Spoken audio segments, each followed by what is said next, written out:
of the community that they are sworn to protect, and does not live among the citizens who pay their salaries. And that is a prescription for tension, a complete lack of trust, and in the case of Michael Brown, an 18-year-old unarmed black teenager, a tragic and completely unnecessary death. 2 days after he was killed, I joined with CBC Chairwoman Fudge and House Judiciary Committee Ranking Member Conyers to send an urgent letter to the Attorney General seeking immediate assistance from the Justice Department.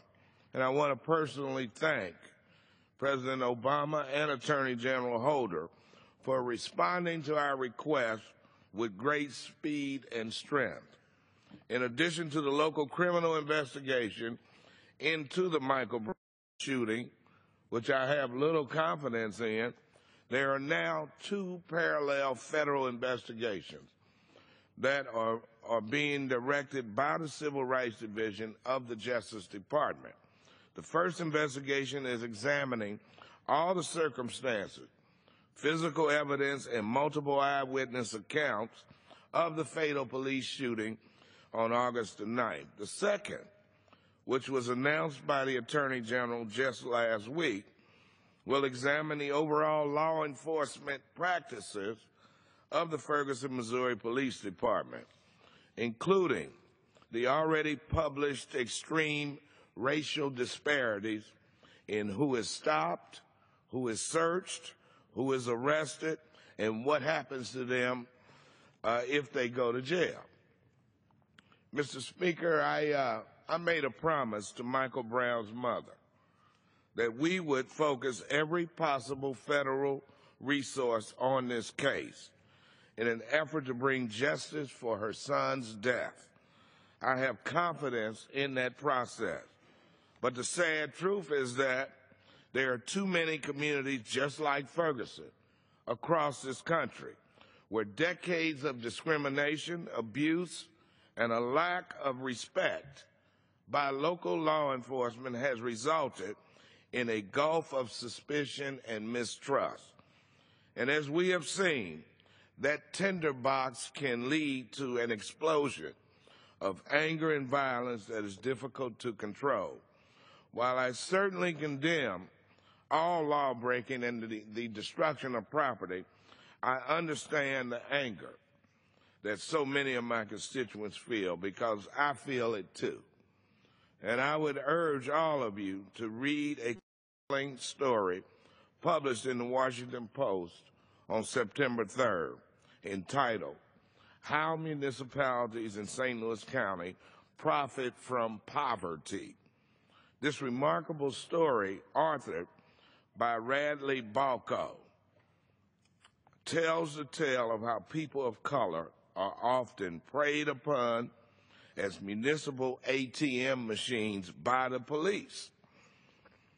And again, the title of the story, "How Municipalities in St. Louis County Profit from Poverty," published on September 3rd in the Washington Post, and by the very justice system that is supposed to protect these people.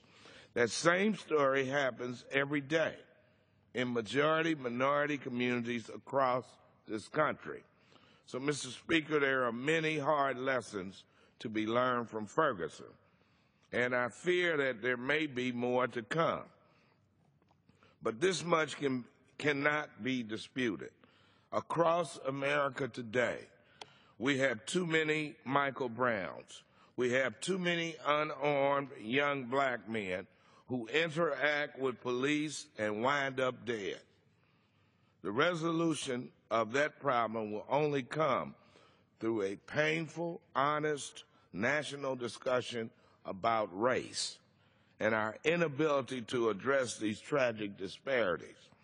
My hope is that we will not only achieve justice for Michael Brown, but that his tragic death will help us begin a long overdue national conversation that leads to truth, reconciliation, and equal justice under the law for all.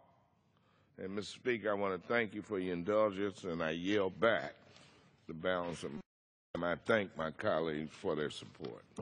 I thank the gentleman from Missouri, and I thank you for really putting your heart and soul into serving your constituents, and the outpouring of compassion that was shown following this unfortunate death of Michael Brown. At the funeral, the one remark that really stayed with me was that Michael Brown wanted the world to know his name.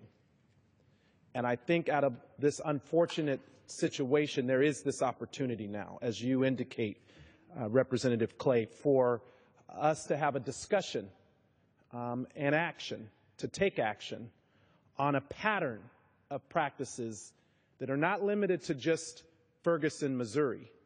And as you just indicated, this is an issue that has happened in other places, whether it's John Crawford in Beaver Creek, Ohio, or Azeel Ford in Los Angeles, California, or Eric Gardner in Staten Island, New York, or Dante Parker in Victorville, California, or constituents in my home state in Las Vegas, Nevada.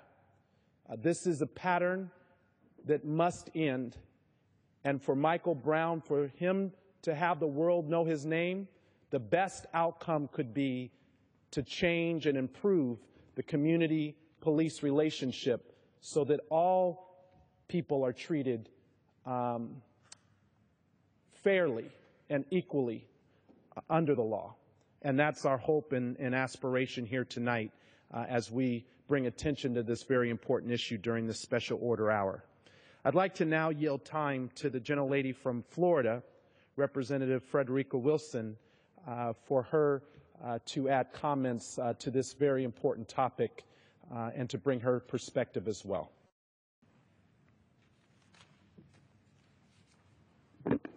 Thank you, Representative Horsford, and to all the members of the Congressional Black Caucus who are here tonight to contribute to this conversation regarding an issue that is also prevalent in our communities and has been there for generations.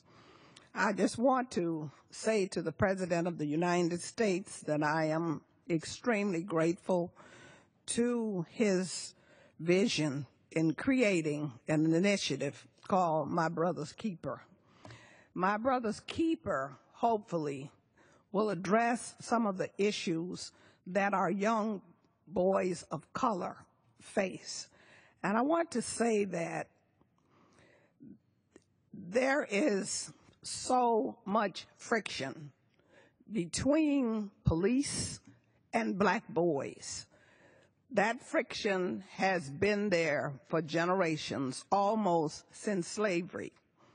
And it's a conversation that black parents have to have with their young boys as soon as they probably get a driver's license. They have to talk to them about dealing with the police. And I want to say, in my hometown of Miami-Dade County, I founded a program called the 5,000 Role Models of Excellence 22 years ago. And we must realize that everyone just doesn't have a parent. They just don't have a responsible parent that can have that conversation with them. So we recruit mentors across this nation to deal with these young men and try to teach them how to deal with some of the issues that impact especially boys of color, but more specifically when it comes to the police, black boys. And the pamphlet starts out by saying, if the police stops you, freeze. Don't move unless you're told to do so. Never run from the police. Always remain calm. Think, cooperate, speak clearly, ask questions if you have to. And it goes on and on.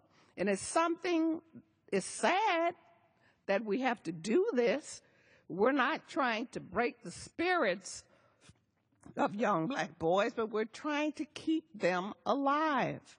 And this is how the pamphlet looks. And it was really orchestrated